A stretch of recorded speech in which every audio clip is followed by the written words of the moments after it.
Hi, I'm Anup, and I welcome you all to Blue Saffron, the podcast program of corporateshitak.com, sponsored by Jani Plastics.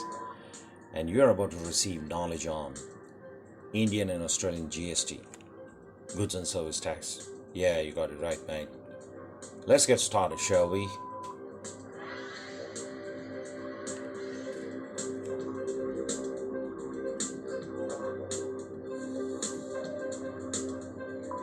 The GST perspective on importing goods in India. Whenever we speak about importing, the first thing comes is the airport and the passenger baggage. However, they are exempted from the various import duties like compensation cess. We'll speak about that, and they are free from IGST, which is applicable. We'll see that soon. However, 35% of the customs duty is applicable on non-duty free goods purchased from foreign land. That's why you get to see duty free shops at the airports, right? Well,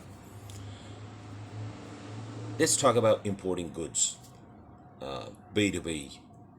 Now, there's one strong condition here is goods have to actually physically enter the geographic region of India during imports.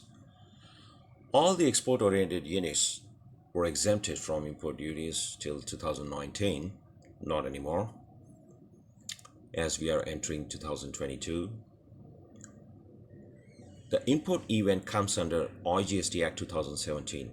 Therefore, it's as good as importing from another state. So whether you import from another state or different country, the integrated GST is applicable, which is 18% in India. It's 10% in Australia and 17% in UK, if you speak particularly. But they call it VAT, value added tax, but the behavior is like GST. Anyway, there is a set of taxes that are applicable when you import.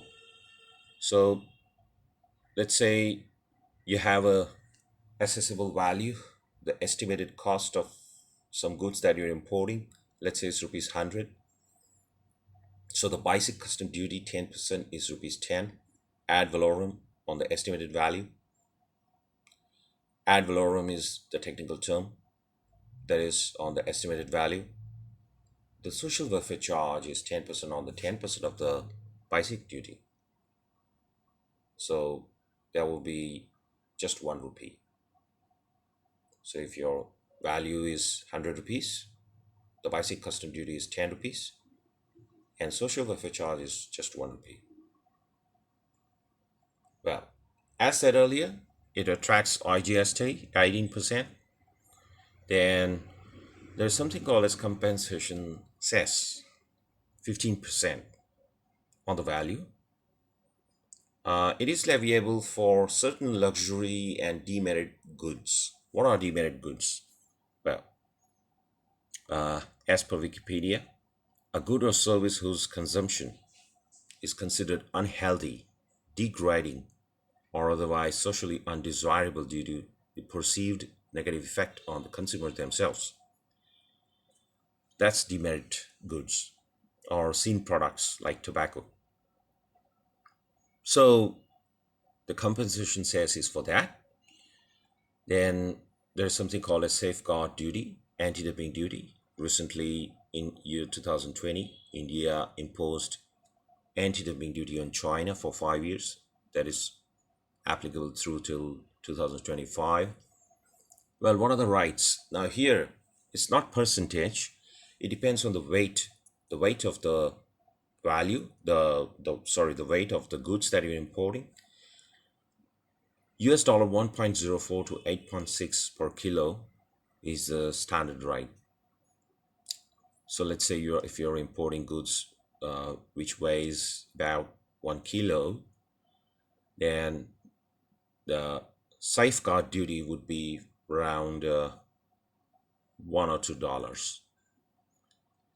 So when you add all this, the safeguard duty, the compensation cess, the IGST, the basic customs duty, and social welfare charges, on 100 rupee, when you run the total cost, including all the taxes, including all the import duties, it comes about almost a double, slightly double, more than double.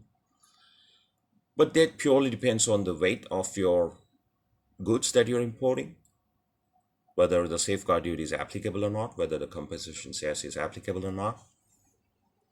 So that's how it works. And there's a different perspective on the importing services.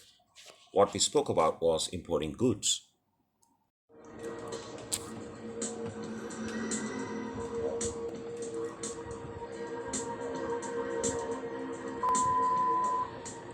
So, my dear listeners, I hope you enjoyed the audio. I also hope there was some takeaway for you. Signing off now. We'll come up with more interesting episodes. Till then, take good care of yourselves. Keep liking your one and only Blue Saffron. Cheers. Bye bye.